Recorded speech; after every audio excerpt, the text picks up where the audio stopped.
ഇപ്പോൾ കൊടവേറ് ഒത്തിരി പേർക്ക് പ്രശ്നമാണ് അല്ലേ. നമുക്കൊരു നല്ല മോഡൽ ചുരിദാർ ഒന്നും ഇടാൻ പറ്റത്തില്ല. കാരണം ആ ഒരു വയർ ഭാഗം ഇങ്ങനെ നിൽക്കുമ്പോൾ ഏത് ഡ്രസ്സ് ഇട്ടാലും ഭംഗി നമുക്ക് തോന്നില്ല. അപ്പോൾ അങ്ങനെയുള്ളവർക്ക് വേണ്ടിയിട്ടുള്ള ഒരു പരിഹാരമായിട്ടാണ് നമ്മൾ ഇന്ന് വന്നിരിക്കുന്നത് കേട്ടോ. ഞാൻ ദേ ഇവിടെ ഒരു ടോപ്പിന്റെ ബോഡി പാർട്ട് ഒന്ന് കട്ട് ചെയ്ത് വെച്ചിട്ടുണ്ട്. ഇത് ബാക്ക് പോർഷൻ ആണ്. ബാക്കിൽ നമുക്ക് പ്രശ്നം ഉണ്ടാവത്തില്ല. നമുക്ക് വയറിന്റെ ഭാഗം ബാക്കിൽ ഉണ്ടാവത്തില്ല. നല്ല ഷേപ്പായിട്ട് ബാക്ക് ഇരിക്കും. പക്ഷെ ഫ്രണ്ടിലാണല്ലേ പ്രശ്നം. പ്രത്യേകിച്ച് നമ്മുടെ ആ ഒരു മുൻവശം ഇങ്ങനെ പൊങ്ങി നിൽക്കും. കാര്യം ലെങ്ത്തിന്റെ ആ ഒരു ഇതനുസരിച്ചിട്ട് വയർ ഇങ്ങനെ ഉന്തി നിൽക്കുമ്പോൾ ടോപ്പ് എല്ലാം ഇങ്ങനെ പൊങ്ങി ഒരു ഭംഗിയിലാണ്ടൊക്കെ ആയിരിക്കും നിൽക്കുന്നത്. അപ്പൊ നമുക്ക് അതെങ്ങനെ ശരിയാക്കാന്നാണ് ഇന്ന് പറയാൻ പോകുന്നത്. ഇപ്പോൾ ഇത് ബാക്ക് പാർട്ട് ആണ്. ബാക്ക് ഞാൻ ഇവിടെ പ്ലെയിൻ ആയിട്ടാണ് ചെയ്തിരിക്കുന്നത് അല്ലെ. നിങ്ങൾ എല്ലാവരും ഇപ്പൊ കൊടവേറ് പോവാൻ വേണ്ടിയിട്ട് രാത്രിത്തെ ഭക്ഷണം ഒഴിവാക്കുക, അല്ലെങ്കിൽ എക്സസൈസ് ചെയ്യാം, അല്ലെങ്കിൽ ഏതെങ്കിലും ബെൽറ്റ് ഒക്കെ ഇട്ടൊക്കെ ട്രൈ ചെയ്ത് നോക്കിയിട്ടുണ്ടാവും. പക്ഷെ എല്ലാം വയറ് പോകത്തില്ലെന്ന് മാത്രമല്ല, അത് കൂടി കിട്ടാനാണ് ചാൻസ്. അപ്പോൾ നമുക്ക് ഈ വയറൊക്കെ കൊണ്ട് പ്രശ്നം വന്നവർക്ക് വേണ്ടിയിട്ടുള്ള നല്ല ഒരു ചുരിദാറിൽ ചെയ്യാൻ പറ്റിയ ഡിസൈൻ ആണ് കാണിക്കാൻ പോകുന്നത്. നമ്മൾ കുറെ വയർ പോവാൻ വേണ്ടി ട്രൈ ചെയ്തില്ലേ, ഇനി അത് മറന്നേക്ക്. നമുക്ക് അതിന് എങ്ങനെ മറികടക്കാം എന്ന് നമുക്കൊന്ന് ചിന്തിച്ചു നോക്കാം കേട്ടോ.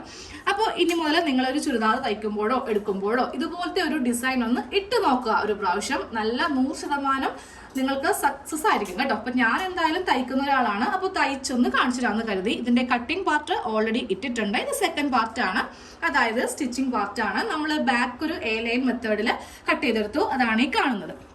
ഇതിലൊന്നും ചെയ്യാനില്ല.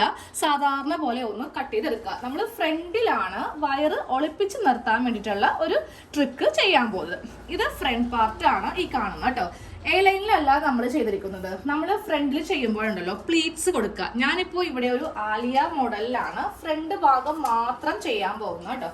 ഇത് ഇതിന്റെ സ്കേർട്ട് പോർഷൻ ആണ്. ഇതാണ് ഇതിന്റെ യോക്ക് പോർഷൻ. അപ്പോൾ നമ്മൾ ഈ യോക്ക് ഇതുമായിട്ട് ഇങ്ങനെ അങ്ങോട്ട് അറ്റാച്ച് ചെയ്യും. ഇത് നമ്മുടെ ബ്രസ്റ്റിന്റെ താഴേക്ക് വരുന്ന പോർഷനാണ്. അപ്പോൾ ഇവിടെ നിന്ന് ഇങ്ങനെ പ്ലീറ്റ്സ് വരുമ്പോണ്ടല്ലോ നമുക്ക് എന്തായാലും ആ ഒരു വയറിന്റെ ഭാഗത്ത് തുണി ഇങ്ങനെ ഷേപ്പായിട്ട് നിൽക്കത്തില്ല. നമ്മളിപ്പോൾ ഒരു സ്ലിറ്റ് ഉള്ള ടോപ്പോ ഇല്ലെങ്കിൽ എ ലൈൻ, അംബ്രല്ല, പ്ലീറ്റഡ് ഈ കുർത്തിയൊക്കെ ഇടുമ്പോൾ നമ്മൾ ബോഡി നല്ല ഷേപ്പാക്കിയിട്ടായിരിക്കും ഈ വേസ്റ്റിന്റെ ഭാഗം ചെയ്യുക. അപ്പോൾ ആ ഉള്ള വയറ് നല്ല തള്ളി ഇങ്ങനെ നിൽക്കും. അപ്പോൾ എന്ത് പറ്റും, ഒരു ഭംഗി ഉണ്ടാവത്തില്ല. അപ്പം നമ്മൾ അത് ഒളിപ്പിച്ച് നിർത്താൻ വേണ്ടിയിട്ട് ഇതുപോലെ നമ്മുടെ ആ ഒരു ബ്രസ്റ്റിന്റെ താഴെ ഭാഗത്തായിട്ട് പ്ലീറ്റ്സ് അല്ല ടോപ്പ് ഇട്ട് കൊടുക്കാവുന്നതാണ് ഏറ്റവും നല്ല സൊല്യൂഷൻ. അപ്പോൾ ഇതെങ്ങനെയാണ് തയ്ക്കുന്നതൊക്കെയാണ് ഇന്നത്തെ വീഡിയോയിൽ കാണിക്കാൻ പോകുന്നത്. അപ്പോൾ നമുക്ക് ഇതൊന്ന് സ്റ്റിച്ച് ചെയ്ത് തുടങ്ങാം കേട്ടോ. ആദ്യമേ തന്നെ ഇതിൻ്റെ ബാക്ക് പാർട്ടാണ് ചെയ്യേണ്ടത്. അത് 2 ക്രോസ് പീസ് വെച്ചിട്ടാണ് ചെയ്ത് കൊടുക്കേണ്ടത് കേട്ടോ. അപ്പോൾ ആദ്യമേ ഈ ക്രോസ് പീസ് തമ്മിൽ ഇങ്ങനെ ഒന്ന് ജോയിൻ ചെയ്തെടുക്കുക. എന്നിട്ട് നമുക്ക് ഈ ഒരു ബാക്ക് നെക്ക് ഒന്ന് ചെയ്യാം.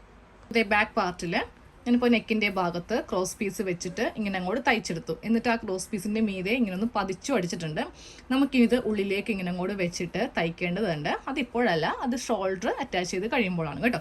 അപ്പോൾ ഇങ്ങനെ അങ്ങോട്ട് ക്രോസ് പീസ് വെച്ചിട്ട് ചെയ്തങ്ങോട്ട് മാറ്റി നമുക്ക് വെച്ചേക്കാം. ഇനി നമുക്ക് ആ ഫ്രണ്ട് പാർട്ടിൽ ആ യോക്കും സ്കേർട്ടൊക്കെ തമ്മിൽ അറ്റാച്ച് ചെയ്യുകയും വേണം. പ്ലീറ്റ്സ് ഒക്കെ ഒന്ന് ഇട്ട് കൊടുക്കണം. ആ ഒരു കൊടവേറിൻ്റെ ഭാഗം അറിയാതിരിക്കാനുള്ള പണിയാണ് നമ്മളിപ്പോൾ ചെയ്യാൻ പോകുന്നത്. നമുക്ക് ആദ്യമേ ഈ ഒരു യോക്ക് പാർട്ട് എടുക്കുക. ഇതിന്റെ നെക്ക് ഫസ്റ്റ് ഒന്ന് തയ്ച്ചു വെക്കുക. അപ്പൊ നമ്മളിപ്പോഴും ഇതുപോലത്തെ കുർത്തി ചെയ്യുമ്പോണ്ടല്ലോ ചെറിയൊരു ലൈനിങ് പാർട്ട് ഈ ഒരു ഭാഗത്തേക്ക് വെച്ച് കൊടുക്കണം. ഇല്ലെങ്കിൽ ഇത് പെട്ടെന്ന് ഇത് നശിഞ്ഞു പോകും കേട്ടോ. താഴത്തേക്കൊന്നും ലൈനിങ് ഇല്ല, അതായത് സ്കേർട്ട് പോർഷനൊന്നും ലൈനിങ് ഇല്ല. അവിടെ ചുരുക്ക് വരുന്നത് കൊണ്ട് അവിടെ നല്ല അത്യാവശ്യം കട്ടിയൊക്കെ ഉണ്ടാവും. പക്ഷേ യോക്ക് ഇതുപോലെ എടുക്കുമ്പോൾ കോട്ടന്റെ തുണിയാണെങ്കിലും ഏത് തരം തുണിയാണെങ്കിലും നമ്മൾ ചെറിയൊരു ലൈനിങ് ഇതിന് വേണ്ടിയിട്ട് കൊടുക്കണം. ഇപ്പൊ ഞാൻ സെയിം ഇതേ തുണിയുടെ ബാക്കിയുള്ള വെട്ട് കഷ്ണം വെച്ചിട്ട് നടുക്കിങ്ങനെ ജോയിന്റ് ഒക്കെ കൊടുത്തിട്ടുണ്ട്. അപ്പോൾ ഇതുപോലെ 2 കഷ്ണം ഇങ്ങനെ അങ്ങോട്ട് ചെയ്തെടുത്തു. അപ്പൊ നമുക്ക് ഇനി ഇതിന്റെ നല്ല വശവും തമ്മിൽ വെച്ചിട്ട് ആദ്യമേ ഈ നെക്കൊന്ന് തയ്ച്ചെടുക്കാം. ഇതിങ്ങനെ ഏറ്റവും മുകളിലേക്ക് വെച്ച് കൊടുക്കുവാണ്. എന്നിട്ട് ഞാൻ ഈ ഒരു നെക്കൊന്ന് തയ്ക്കാൻ പോവാണ് കേട്ടോ. കറക്റ്റ് ആ ഷോൾഡർ ഒക്കെ ഒന്ന് കറക്റ്റ് ആക്കി വെച്ചിട്ട് ഈ ഒരു ഷേപ്പിൽ നെക്ക് തയ്ച്ചൊന്ന് എടുക്കുക. ഇപ്പോൾ ഫ്രണ്ട് നെക്ക് ഈ ഒരു ഷേപ്പിൽ ഇങ്ങനെ ഒന്ന് തയ്ച്ചെടുത്തിട്ടുണ്ട്. അതുകൂടാതെ ഇതിലെ ലൈനിങ് ഒന്ന് ഫിറ്റ് ചെയ്തിട്ടുണ്ട്. ഉള്ളു ഭാഗത്ത് ഇതുപോലെ ജോയിന്റ് ഒക്കെ ചെയ്ത ആ ഒരു ലൈനിങ് പാർട്ടും കൂടെ ഇങ്ങനെ കൂടെ വെച്ച് തയ്ക്കുമ്പോൾ ഉണ്ടല്ലോ കുറച്ച് കട്ടി നമുക്ക് ഈ ഒരു ഭാഗത്ത് കിട്ടും കേട്ടോ. എന്നിട്ട് ഇതിന്റെ താഴെ ഭാഗത്തൊക്കെ ഇങ്ങനെ അങ്ങോട്ട് തയ്ച്ച് കളഞ്ഞേക്കാം. ഇതിന്റെ ആം ഹോളിന്റെ ഭാഗം ഷോൾഡർ തയ്ച്ചില്ലെങ്കിലും കുഴപ്പമില്ല. ഈ ഒരു സൈഡൊക്കെ ഇങ്ങനെ ഒന്ന് കൂട്ടിയടിക്കുക. അല്ലെങ്കിൽ നമ്മൾ സ്ലീവ് ഒക്കെ വെക്കുന്ന സമയത്തും അതുപോലെ സ്കേർട്ട് പാർട്ടൊക്കെ വെക്കുന്ന സമയത്തും ചിലപ്പോൾ ലൈനിങ് ഒക്കെ ഉള്ളിലേക്ക് പോകാൻ ചാൻസ് ഉണ്ട്. അത് ഒഴിവാക്കാൻ വേണ്ടിയിട്ടാണ് ഇങ്ങനെ എല്ലാ ഭാഗവും ഒന്ന് തയ്ച്ച് എടുക്കുന്നത്. അപ്പോൾ ഇനി ഇതങ്ങോട്ട് മാറ്റി വെക്കാം. ഇനി നമുക്ക് ഇതിലുള്ളത് പ്ലീറ്റ്സ് ഒന്ന് റെഡിയാക്കലാണ്. അതായത് ഇതിന്റെ സ്കേർട്ട് പാർട്ട് എടുക്കുക.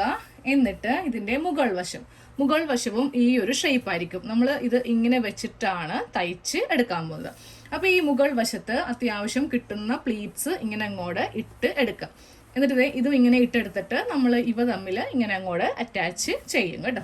അപ്പോൾ അതേ ഞാൻ ഈ ഭാഗത്തു നിന്ന് പ്ലീറ്റ്സ് ചെറിയ ചെറിയ ഞൊറിവുകൾ ഇങ്ങനെ അങ്ങോട്ട് ഇട്ടെടുക്കാൻ പോവാം. ആദ്യം ഇവിടെ കുറച്ച് ഇങ്ങനെ ഒന്ന് വിട്ടുകൊടുത്തേക്കാം. ഇത് നമുക്ക് സൈഡ് ഫിറ്റിങ്ങിൽ പോണതാണ്. അപ്പോൾ ഇവിടെ പ്ലീറ്റ്സിന്റെ ആവശ്യമില്ല.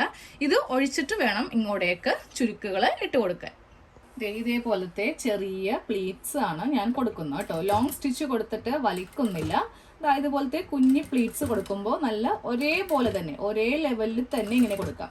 ഒരെണ്ണം വലുതും ഒരെണ്ണം ചെറുതും കൊടുക്കാതെ എല്ലാം ഈ ഒരു സൈസിൽ തന്നെ ഇങ്ങനെ അങ്ങോട്ട് അറ്റം വരെ ഇട്ട് എടുക്കുക. ഇതേപോലെ തന്നെ അവസാനം വരുമ്പോഴും കുറച്ച് ഡിസ്റ്റൻസ് ഇങ്ങനെ വിട്ടുകൊടുക്കണം. ഈ ഭാഗത്തേക്ക് പ്ലീറ്റ്സ് വേണ്ട, ഇത് സൈഡിൽ പോകുന്ന ഭാഗമാണ്. അപ്പൊ എല്ലാ ഭാഗത്തും ഇങ്ങനെ അങ്ങോട്ട് പ്ലീറ്റ്സ് ഇട്ട് കൊടുക്കുക. നമ്മൾ തയ്ച്ചു വരുന്ന സമയത്തുണ്ടല്ലോ, സെന്റർ എത്തുമ്പോൾ, അതായത് ഇങ്ങനെ ഒരു കുനിപ്പിന്റെ ഭാഗം ഉണ്ടാവില്ലേ, ആ ഭാഗം എത്തുമ്പോൾ ചോക്കിന് ഇങ്ങനെ ഇതിന്റെ സെന്റർ ഒന്ന് മാർക്ക് ചെയ്ത് കൊടുക്കാം. ഈ ഒരു സെന്റർ ഭാഗമായിരിക്കണം ഈ ഒരു സെന്റർ ഭാഗവുമായിട്ട് വെച്ച് തയ്ക്കേണ്ടത്. അപ്പൊ ഈ രണ്ട് സെന്ററും ഒരുമിച്ച് വെച്ച് വേണം നമുക്ക് ഇങ്ങോട്ടേക്ക് ഒന്ന് തയ്ച്ചെടുക്കാൻ. അപ്പോൾ ഒന്ന് ജസ്റ്റ് ഇങ്ങനെ ഒന്ന് നോക്കുക, കറക്റ്റ് ആണോ നമ്മളുടെ ഈ തുണി ഒന്ന് നോക്കുക. ഇപ്പൊ നോക്കിയേ, ഇത് കുറച്ച് കുറവാണ്. അപ്പോൾ ഇവിടെ ഒരു ചുരുക്ക് അഴിക്കുമ്പോൾ ഉണ്ടല്ലോ കറക്റ്റ് ഇവിടെ ആയിക്കോളും. സെയിം ഇപ്പുറത്തെ ഭാഗത്തും ഒരു ചുരുക്ക് അഴിക്കേണ്ടി വരും.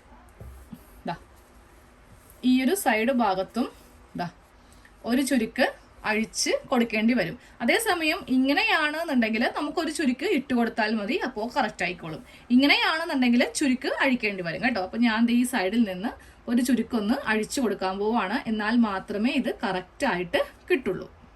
ചുരുക്കി വിടുന്ന ഒരെണ്ണം അഴിച്ചു കൊടുത്തു. അപ്പൊ നോക്കിയേ, ഈ രണ്ട് സെന്ററും ഞാൻ ഒരുമിച്ച് വെച്ചു. ഇപ്പൊ നോക്കിയേ, കറക്റ്റ് ആയിട്ടാണ് നമുക്ക് കിട്ടുന്നത്. ഇനി നമുക്ക് ഇവ തമ്മിലൊന്ന് ജോയിൻ ചെയ്യാം. അതിനായിട്ട് നല്ല വശവും ഇങ്ങനെ കൂടെ ഇട്ട് കൊടുക്കാം. അതുകൂടാതെ ഈ രണ്ട് സെന്റർ ഒരുമിച്ച് ഇങ്ങനെ വെക്കാം. എന്നിട്ട് ഇവിടെ നിന്ന് തയ്ച്ച് ഇങ്ങോട്ടേക്ക് വരിക. അത് കഴിയുമ്പോൾ ഇവിടെ നിന്ന് തയ്ച്ച് ഇങ്ങോട്ടേക്ക് വരിക. എന്നാൽ മാത്രമേ നമ്മളിങ്ങനെ ഓപ്പൺ ചെയ്യുമ്പോൾ ഈ രണ്ട് സെന്റർ ഒരുമിച്ച് നമുക്ക് കിട്ടുള്ളൂ കേട്ടോ. ഇപ്പൊ ഇതുപോലെ ഇങ്ങനെ പ്ലീറ്റ്സ് നമ്മൾ ഈ ഒരു ബസ്റ്റിന്റെ താഴെ ഭാഗത്തായിട്ട് ഇങ്ങനെ അങ്ങോട്ട് ചെയ്തെടുത്തിട്ടുണ്ട്. ഇനി ഇതുപോലത്തെ ലേസോ കാര്യങ്ങളോ ഉണ്ടെങ്കിൽ നമുക്ക് ഈ നെക്ക് ലൈനിൽ ഇങ്ങനെ അങ്ങോട്ട് വെച്ച് കൊടുത്തിട്ടുണ്ടെങ്കിൽ നല്ല ഭംഗിയായിരിക്കും. അത് കഴിയുമ്പോൾ ഈ ഒരു ഭാഗത്തും കൂടെ ഇങ്ങനെ കൊടുക്കുവാണെങ്കിൽ നല്ലൊരു രസമായിരിക്കും കാണാൻ. ഇപ്പോഴത്തെ എല്ലാ റെഡിമെയ്ഡിലും ഇതുപോലത്തെ ലേസ് ഒക്കെ ചെയ്ത് വരുന്നുണ്ട്. അപ്പോൾ ഇങ്ങനെ വെച്ച് കൊടുത്താലും ഭംഗിയായിരിക്കും കേട്ടോ. ഇപ്പൊ ഞാൻ ഇവിടെ ഇങ്ങനെ ഒന്ന് ലേസ് വെച്ച് കൊടുത്തു. എല്ലാ റെഡിമെയ്ഡിലും ഉള്ളത് കൊണ്ടിട്ടാണ് ഇങ്ങനെ ഒന്ന് ലേസ് വെച്ച് കൊടുത്തു കേട്ടോ. അപ്പൊ എന്റെ കയ്യിൽ എന്തായാലും ഈ ഒരു പച്ച കളർ ഇങ്ങനെ ഉണ്ടാവുകയും ചെയ്തു. അപ്പൊ നമ്മുടെ ആ ഒരു നെക്കിന്റെ ലൈനിലും ഇങ്ങനെ അങ്ങോട്ട് വെച്ച് കൊടുത്തിട്ടുണ്ട്. അതേപോലെ തന്നെ താഴെ ആ ഒരു പ്ലീറ്റ്സ് വരുന്ന ഭാഗത്തും ഞാനപ്പോൾ ഇതിന്റെ രണ്ടിന്റെയും സെന്ററിൽ കൂടെയാണ് ഇത് വെച്ച് കൊടുത്തത്. മുകളിലും അല്ല താഴെയും അല്ല. ഈ രണ്ട് ഭാഗങ്ങൾ തമ്മിൽ നമ്മൾ കൂട്ടിയെടുത്തിട്ടില്ലേ, അപ്പോൾ അതിന്റെ സെന്ററിൽ കൂടെ വെച്ച് കൊടുത്തിട്ടാണ് ഇങ്ങനെ അങ്ങോട്ട് ഈ ലേസ് വെച്ച് അങ്ങോട്ട് തയ്ച്ച് പോകുന്നത് കേട്ടോ. അപ്പോൾ ഒന്നും കൂടി നല്ലൊരു കളർഫുൾ ആയി കിട്ടുകയും ചെയ്യും. അപ്പോൾ ഇതാണ് നമുക്ക് നമ്മുടെ ആ ഒരു കുടവയറൊക്കെ ഒന്ന് എന്താ പറയുക ഒളിപ്പിച്ച് നിർത്താൻ വേണ്ടിയിട്ട് പറ്റിയ ഒരു മാർഗം. ഇനി നമുക്ക് ഈ ഒരു ടോപ്പിൽ ബാക്കിയുള്ള സ്റ്റിച്ച് എന്ന് പറയുന്നത് ഇതിൻ്റെ ബോഡിയൊക്കെ ഒന്ന് രണ്ടും കൂടെയൊക്കെ ഒന്ന് കൂട്ടിയൊക്കെ തയ്ച്ചെടുക്കാം. അപ്പോൾ അതും കൂടി ജസ്റ്റ് ഞാനൊന്ന് കാണിച്ചു തരാം. ആദ്യം എങ്ങനെയാന്ന് വെച്ചിട്ടുണ്ടെങ്കിൽ ബാക്ക് പാർട്ട് ഇങ്ങനെ വെച്ച് കൊടുക്കുക. നമുക്ക് ഇനി ഇതിൻ്റെ ആ ഒരു ഷോൾഡറൊക്കെ ഒന്ന് കൂട്ടി ആ സ്ലീവും കൂടി വെക്കുവാണെങ്കിൽ നമ്മളുടെ ഈ ഒരു ടോപ്പിന്റെ ഫുൾ സ്റ്റിച്ച് കഴിഞ്ഞു. അപ്പോൾ നിങ്ങൾ പലവരും ഇതുപോലത്തെ ആലിയ കട്ടൊക്കെ കണ്ടിട്ടുണ്ടാവും. പക്ഷെ ബാക്ക് നമ്മൾ ഈ ഒരു എയർലൈൻ മെത്തേഡിൽ ചെയ്യുന്നത് വളരെ കുറവായിരിക്കും. ഉണ്ടോയെന്ന് എനിക്കറിയില്ല കേട്ടോ യൂട്യൂബില്. അപ്പൊ ഞാൻ വിചാരിക്കുവാണേ നമ്മൾ എപ്പോഴും ഒരേപോലെ ചെയ്തിട്ടുണ്ടെങ്കിൽ അതൊരു ഭംഗിയാവത്തില്ലല്ലോ. അത് മാത്രമല്ല ഇന്നത്തെ നമ്മുടെ ടൈറ്റില് നമുക്കുള്ള ഒരു കുടവരൊക്കെ ഒന്ന് മാറ്റി നിർത്താൻ വേണ്ടിയിട്ടുള്ള ഒരു ട്രിക്ക്, അതും ചുരിദാറിൽ ചെയ്യാൻ പറ്റിയൊരു ട്രിക്കാണ് ഇന്ന് കാണിച്ചു തന്നെ കേട്ടോ. അപ്പോൾ ഇങ്ങനെയൊക്കെ വെച്ചിട്ട് ഷോൾഡറൊക്കെ ഒന്ന് കൂട്ടി സ്ലീവ് ഒക്കെ ചെയ്ത് സൈഡും കൂടെ കൂട്ടി അടിച്ചിട്ടുണ്ടെങ്കിൽ നമ്മളുടെ ടോപ്പിന്റെ ഫുൾ സ്റ്റിച്ച് കഴിയും. അപ്പോൾ ഞാനിതെല്ലാം ചെയ്തിട്ട് കാണിച്ചു തരാം.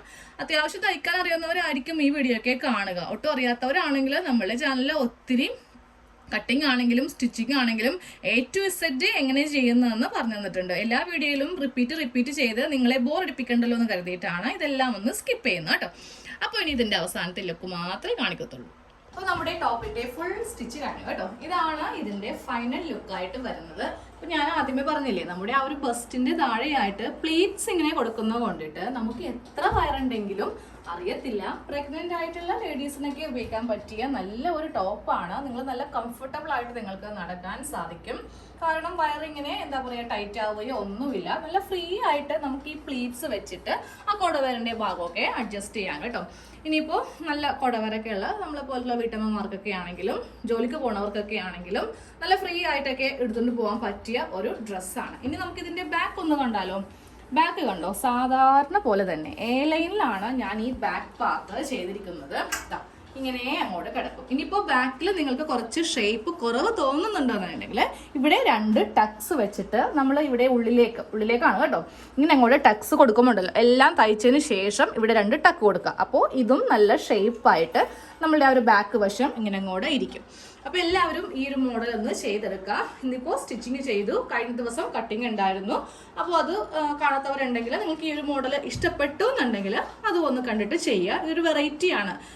ബാക്കിൽ ഇങ്ങനെ എ ലൈനും ഫ്രണ്ടിൽ ആലിയ കട്ടും ചെയ്തിട്ടുള്ളത് അധികം തന്നെ നമുക്ക് യൂട്യൂബിൽ ഉണ്ടാവത്തില്ല. അപ്പോൾ ഇങ്ങനെ ഒന്ന് ചെയ്തെടുക്കുക കേട്ടോ.